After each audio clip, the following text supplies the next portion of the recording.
Welcome to crime scene. আজকের গল্পটা কোনো রূপকথার গল্প নয়, এটা একটা সত্য ঘটনা। এপ্রিলের কয়েক মাস আগের ঘটনা। ৬৫ বৎসরের আশেপাশের একজন মহিলা বেঙ্গালুরুর এইচএসআর লেআউটের কিনারের পুলিশ স্টেশনও একদিন হাজির। দেখিয়া বেশ ভালো গরুরও মনে হইছে। পুলিশ অফিসারে কইসুন, ম্যাডাম আমি আপনারে কীরকম সাহায্য করতে পারি? ভদ্র মহিলায় কইসুন, আমার হাজবেন্ড সবসময় বন্দুক লইয়া ঘুরাঘুরি করুন, যে কোনো সময় আমার মেরে আমারে মারি লিতে পারুন। তারা যখন কথা হইরা তখন একজন পুলিশ অফিসারের কানের কিনারে আইয়া আস্তে আস্তে কইছে, স্যার আপনি চিনরা না, এই ভদ্র মহিলা প্রাক্তন ডিজিপি ওম প্রকাশের ওয়াইফ। এই কথা শুনিয়া অফিসারে খুব ভালো ব্যবহার করছুন, ভদ্র মহিলারে চেয়ারে বুয়াইছুন, জল দিছুন। ভদ্র মহিলায় খেয়াল করছুন পুলিশে অফিসারের কানে কানে কিছু একটা কইছে। তখন তাই আরও রাগ করিয়া কইছুন, আমার এফআইআর লেখা হইব কিনা। পুলিশ অফিসারে বুঝানির অনেক চেষ্টা করছুন, ভদ্রমহিলা বুঝতে রাজি নাই। কইছুন, যত সময় আমার অভিযোগের বিরুদ্ধে কোনো পদক্ষেপ লওয়া হয়েছে না, আমি এখান থেকে সরতাম না, বই থাকমো। তারপরে অনেক কষ্ট করিয়া পুলিশ অফিসারে বুঝাইয়া শুনাইয়া তানরে পাঠাইছেন। কয়েক মাস পরে এপ্রিলে একটা মার্ডার হয়। কর্ণাটকের রাজধানী বেঙ্গালুরুর পুলিশ কন্ট্রোল রুমে ১০২ নম্বরে একটা ফোন যায় ২০ এপ্রিল ২০২৫-এ। এইচএসআর লেআউটের ৩তলা বিল্ডিংয়ের নিচের তলায় একটা লাশ আছে। একটা রাক্ষস মারা গেছে। পুলিশ কন্ট্রোল রুমে খবরটা গুরুত্ব সহকারে নিছে এবং স্থানীয় পুলিশ স্টেশনে ডিটেলস দিছে।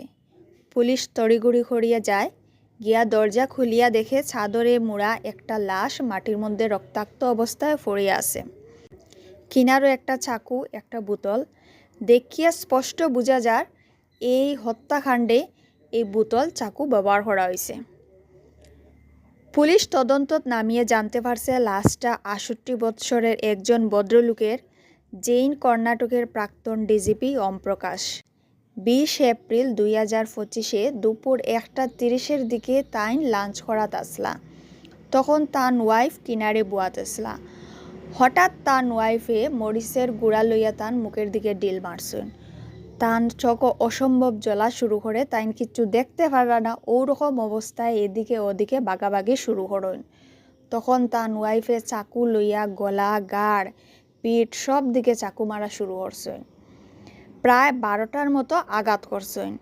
ডিজিপি মাটিত ফুরিয়ে গেছেন গিয়া। যতক্ষণ পর্যন্ত তাইন মারা গেছেন না, ডিজিপির ওয়াইফ সামনে বইয়া আসলা। যখন মনে হয়েছে যে ডিজিপি আর জীবিত নাই, তখন তার ওয়াইফ নিজের রুমে গিয়া দরজা বন্ধ করে দেয়। ওই সময় মেয়েও গড়ে আসিল। ঘটনার সময় ছেলে গড়ে আসিল না। প্রতিবেশীর মাঝে তাকিয়া কোনো একজন ছেলের কাছে ফোন করিয়া কইসন, তোমার বাবার লাশ গড়ে পড়ি থাকছে। ছেলে খবর পাইয়াও সঙ্গে সঙ্গে আই গেছে। পুলিশে যখন কইছে ছেলেরে, তোমার মনে হয় কে এইরকম ঘটনা ঘটাইতে পারে, তখন ছেলে কইছে, মা বাবার মধ্যে সবসময় ঝগড়া লাগিয়া থাকতো, মা সব সময় বাবারে সন্দেহ হরতা। ১ সপ্তাহ থেকে পরিস্থিতি ভয়ানক হয়ে গেছিল। বাবা তান বইনের বাড়িত গেছে লাগিয়া। বাবার সব সময় মনে হইতো মা মেয়ে মিলিয়া তান উপরে অ্যাটাক করতে পারেন। ঘটনার ২ দিন আগে মেয়ে পিসির বাড়িতে কিয়া বাবারে বুঝাইয়া শুনাইয়া একরকম জোর করিয়াই গড়ে লইয়া আইছে।